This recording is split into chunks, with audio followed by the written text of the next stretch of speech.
Présence nombreuse pour cette soirée d'hommage à notre cher Alexis, tragiquement disparu le 22 février. 3 mois déjà, presque jour pour jour, que ce dramatique accident lui a coûté la vie. Un accident qui nous a brutalement privés, à l'ensemble musical de Lourdes, en même temps de notre président, de notre chef, et surtout de notre ami. Notre président, Alexis, ne l'aura été finalement que pendant une période assez brève, trop brève, de septembre 2011 à février 2014. 2 ans et demi seulement, mais qui ont durablement marqué tous les musiciens de l'EML par son dévouement, son sens des responsabilités, par sa capacité d'écoute, en même temps que par son esprit de décision et son sens de l'organisation. Notre chef, notre directeur musical, Alexis l'aura été avec toute sa compétence de musicien averti et talentueux. Il était un excellent saxophoniste dans les différents genres auxquels il touchait, la musique classique, le jazz, la variété. Malgré sa jeunesse, il a su s'imposer pour nous diriger avec compétence et exigence, ne cédant sur rien en ce qui concernait la mesure, la précision, les nuances. Mais sa gentillesse et sa bonne humeur faisaient que tous les musiciens se pliaient de bonne grâce à ses exigences. Il avait reçu sa formation musicale à notre école de musique de l'EML et il était particulièrement soucieux de la développer, de recruter des jeunes, de leur faire connaître la musique. Et inlassablement, il organisait des opérations de communication pour essayer de les inciter à venir apprendre la musique pour pouvoir ensuite faire partie de l'orchestre. Notre ami surtout, Alexis, l'était par ses immenses qualités humaines, sa gentillesse, sa joie de vivre, sa disponibilité, mais aussi sa détermination et sa force de caractère. Et en même temps, sa modestie. Il aurait pu faire étalage de sa réussite universitaire, son doctorat, de sa réussite professionnelle, ses fonctions d'ingénieur, et en même temps de ses multiples responsabilités associatives. Mais il restait toujours dans le registre de la discrétion et de la pudeur.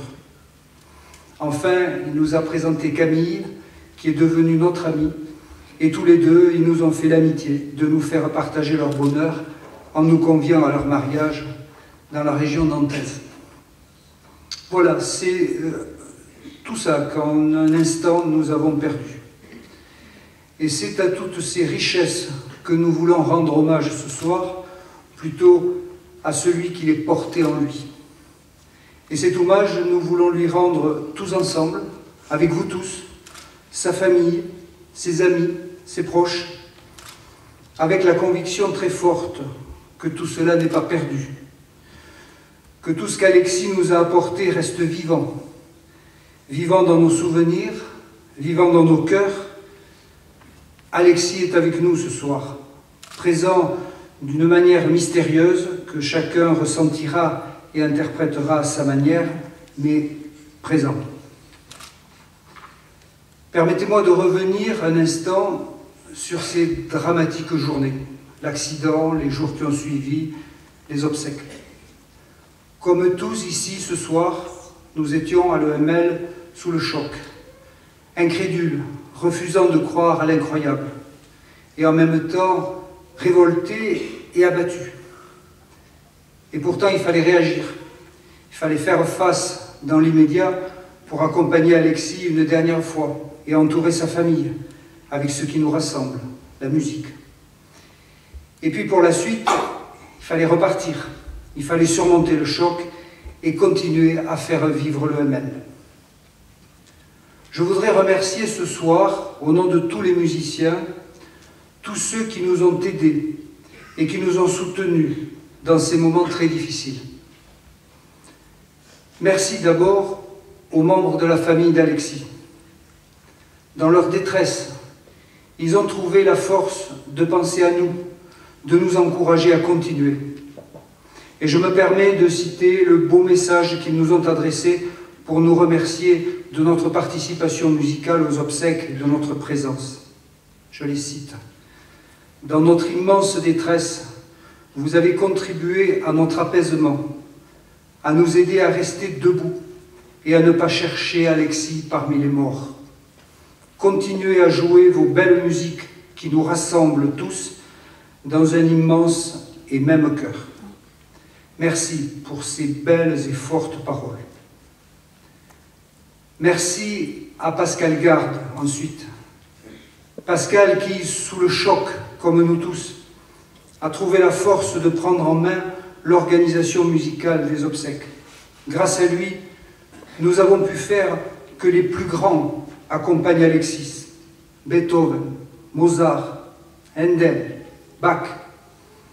Et puis dans la foulée, Pascal nous a aidés à repartir en reprenant la direction de l'orchestre avec le dévouement, la compétence et l'enthousiasme qu'on lui connaît. Et c'est grâce à lui que ce soir, nous pouvons rendre à Alexis cet hommage musical. Merci également à tous les membres du bureau de l'EML. Merci à ceux qui ont joué un rôle décisif dans ces heures particulièrement difficiles. Norbert Ranouille, Marie et Francis Esquer, Audrey Boiry et Gérard Altuzara. Merci à tous les musiciens, éprouvés, bouleversés, pour leur courage et leur investissement. Merci aux anciens qui ont répondu présents et sont revenus parfois de très loin pour être avec Alexis et avec sa famille et avec nous tous. On dit souvent qu'un orchestre est une famille. C'est parfois une image un peu convenue, un peu forcée. Mais nous l'avons ressenti réellement dans ce moment tragique. Nous avons senti ce besoin presque physique de nous retrouver et de nous serrer les coudes, de nous réconforter mutuellement. Merci à tous les amis fidèles de l'EML, ainsi qu'aux élèves de notre école de musique et à leurs parents. Merci pour les gestes et les paroles de réconfort qui nous ont fait tant de bien. Merci également à mon épouse Nicole, à qui j'ai demandé pour le concert de ce soir de refaire l'affiche qu'elle avait déjà conçue il y a déjà 10 ans, de la renouveler pour la circonstance. Et c'est cette affiche qui est reprise sur les programmes et que malheureusement tout le monde n'a pas parce que nous n'en avons pas prévu assez. Désolé pour ceux qui n'ont pas qui ont simplement le programme avec les morceaux de musique. Je la remercie au nom de tous pour la manière dont elle a su particulièrement bien traduire graphiquement ces sentiments mêlés que nous éprouvons, l'ombre et la lumière, le noir et la couleur. Dans l'affiche de cette année domine le noir du deuil, le noir de la douleur devant la cruauté de la séparation. Mais en haut, légère, aérienne, presque fragile, mais pourtant bien présente, il y a les couleurs de la vie, les couleurs de l'espérance, qu'au-delà des apparences, tout cela n'est pas fini. C'est là-haut, parmi ces couleurs, qu'il faut chercher Alexis. C'est depuis là-haut, au milieu d'elle, qu'il est avec nous ce soir. Pour en finir avec cette longue liste de remerciements, mais quel bonheur d'avoir tant de monde à remercier. Au nom des membres de l'EML, je voudrais vous remercier, vous tous, qui êtes ici ce soir avec nous, nombreux, qui par votre présence donnez force et chaleur à l'hommage que nous rendons à Alexis. Je voudrais remercier tout particulièrement les personnalités qui nous font l'honneur et l'amitié de leur présence, en espérant n'oublier personne. Madame le maire, Madame Marie-Jo Moulet, adjointe à la culture, Madame Madeleine Navarro, qui est adjointe aux associations, Monsieur Bruno Vignoles, qui est adjoint au développement touristique et au redressement économique, Madame Janine Dubier, députée, et puis les représentants de nombreuses associations musicales et culturelles, notamment M. Véder, des chanteurs montagnards. Et puis je voudrais adresser un merci particulier à M. Claude Dujol, qui est le responsable de ce palais des congrès où nous sommes ce soir, et qui nous reçoit toujours, année après année, avec autant de gentillesse, de dévouement et de compétence. Quelques mots pour terminer sur le programme du concert de ce soir. Ce soir, vous allez entendre beaucoup de musique gaie, beaucoup de musique joyeuse. Cela vous surprendra peut-être compte tenu des circonstances. Ne vous en étonnez pas, c'est volontaire. Nous avons tenu à respecter le plus possible les choix d'Alexis, ce qu'il avait fait dès le mois de septembre pour préparer ce concert de printemps. Il avait prévu majoritairement des morceaux gais, des morceaux rythmés, pleins de vie, à l'image de ce qu'il était lui-même. Alexis est présent avec nous ce soir de diverses manières.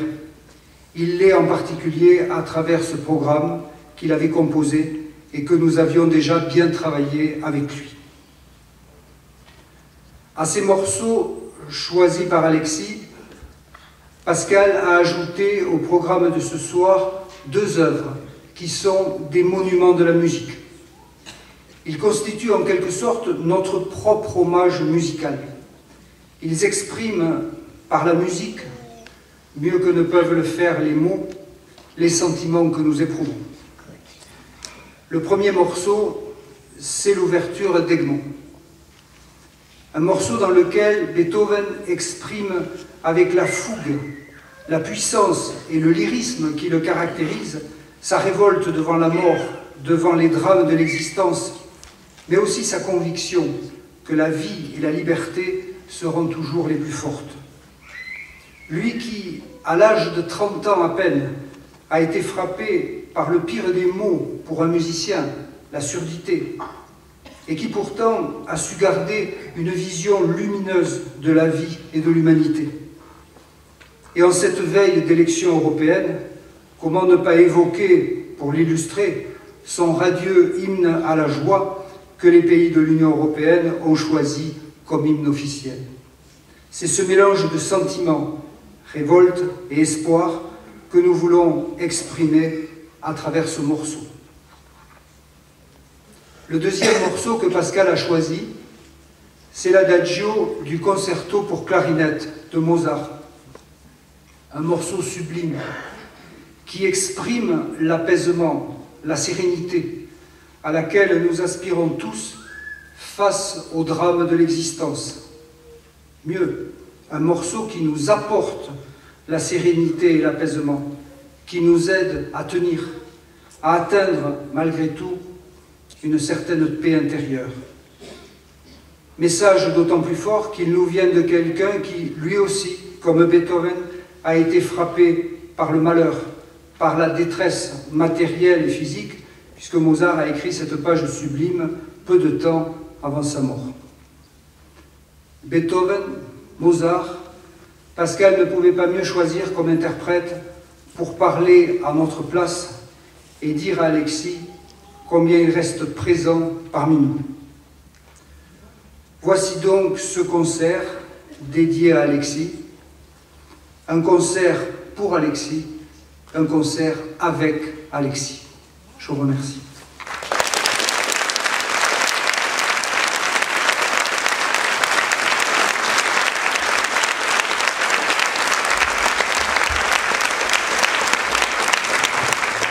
Nous débutons donc ce programme par l'ouverture d'Egmont de Beethoven. Le comte d'Egmont est l'un des héros de l'indépendance des Pays-Bas au milieu du XVIe siècle. En 1810, Beethoven le célèbre avec cette ouverture qui comporte 3 parties. La première partie s'ouvre sur 2 longs accords très tendus qui annoncent le drame à venir. Suit une mélodie très douce, paisible. L'ordre et le calme règnent aux Pays-Bas qui sont alors sous domination espagnole. Mais la population supporte de plus en plus mal cette domination. Progressivement, la tension monte. Cette tension dégénère en trouble, en désordre. C'est ce qui décrit la deuxième partie, la plus longue, écrite sur un tempo rapide, un allegro. Les troubles sont rendus par des successions frénétiques de notes saccadées. Elles sont entrecoupées de motifs assez doux. Ils traduisent les interventions d'Egmont.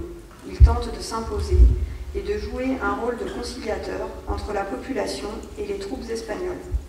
En fait, les Espagnols ne lui pardonnent pas de ne pas avoir pris fait et cause pour eux. Ils le condamnent à mort et l'exécutent, d'où une séquence lente, douloureuse, dramatique, qui conclut cette deuxième partie. Mais soudainement, sans transition, le tempo et la tonalité changent. La mort d'Egmont a donné le signal d'une révolte générale qui permet aux Pays-Bas de conquérir leur indépendance. C'est la troisième partie de l'ouverture, un allegro con brio, qui est un véritable chant de victoire. De Ludwig van Beethoven, l'ouverture d'Egmont.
présent, changement complet d'atmosphère. Maintenant, avec une œuvre pour 2 flûtes et orchestre d'harmonie du compositeur contemporain Kurt Gebel, Celtic Flute. Comme son titre l'indique, il est inspiré de mélodies et de rythmes celtiques, de la musique traditionnelle irlandaise pour l'essentiel. Les 2 flûtes dialoguent avec l'orchestre. L'orchestre exprime le plus souvent les événements sombres de la vie, le drame, l'anxiété, auxquels les 2 flûtes solo, souvent soutenues par les autres flûtes et les clarinettes, opposent à chaque fois, grâce à leur sonorité légère, claire et limpide, l'optimisme, la joie de vivre, la détermination face à l'adversité. Pour ce soir, les flûtes solistes sont Sylvie Thomas, Patricia Brugnon, Delphine Kériac et Nathalie Voisin.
Après cette œuvre gaie et lumineuse, une pièce sombre maintenant.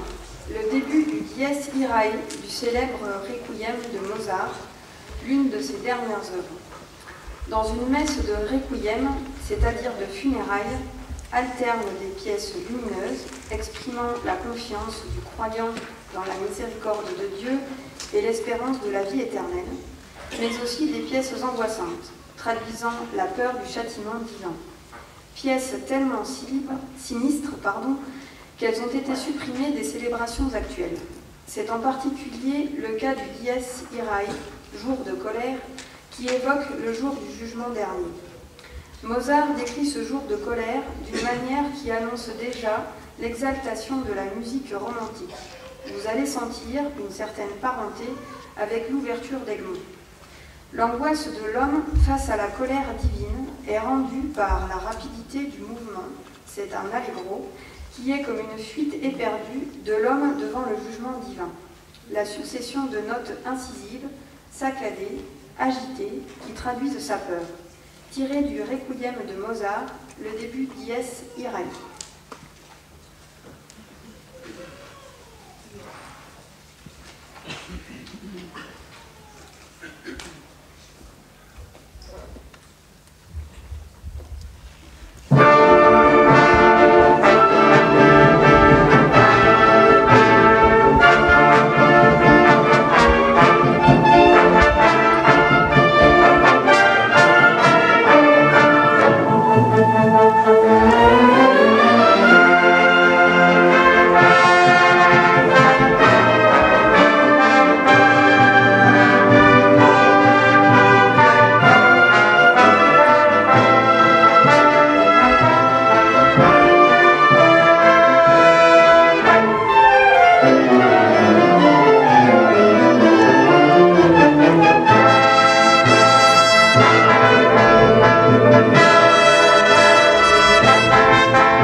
Nous étions dans l'angoisse avec le début du Dies Irae.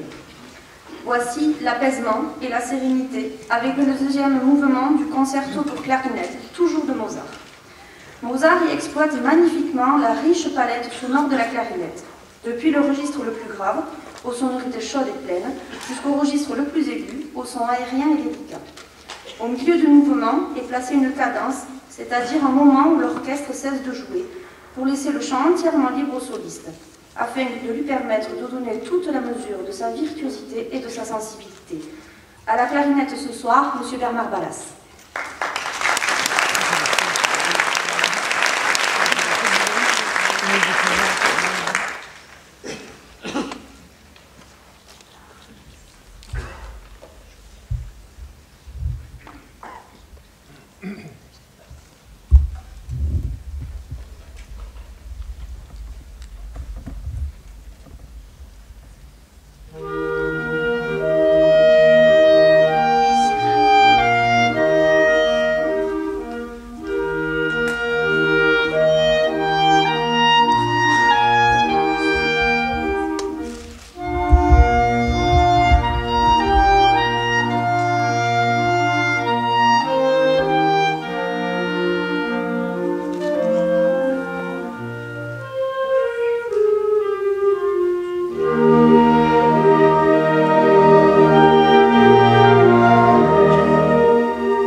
Le Titanic.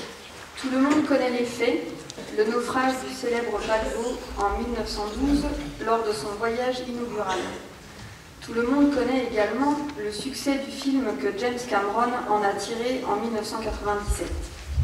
Voici 4 thèmes tirés de la musique de ce film, écrite par James Horner. D'abord, l'effervescence qui règne sur les quais du port de Southampton avant le départ du paquebot. Puis son départ. Le commandant donne l'ordre à son premier officier de diriger la manœuvre. « Take her to the sea, Mr. Murdoch. Faites-lui prendre la mer, Monsieur Murdoch. » Le paquebot quitte majestueusement le port. C'est le deuxième thème. Troisième thème, voici le bateau en pleine mer. « Hard to starboard. » À tribord toutes, un mouvement plus rapide, plein d'énergie. Enfin, le morceau s'achève par le thème de l'amour qui unit les deux héros du film « My heart will go on. Mon cœur continuera de t'aimer, de penser à toi. » James Horner, Titanic.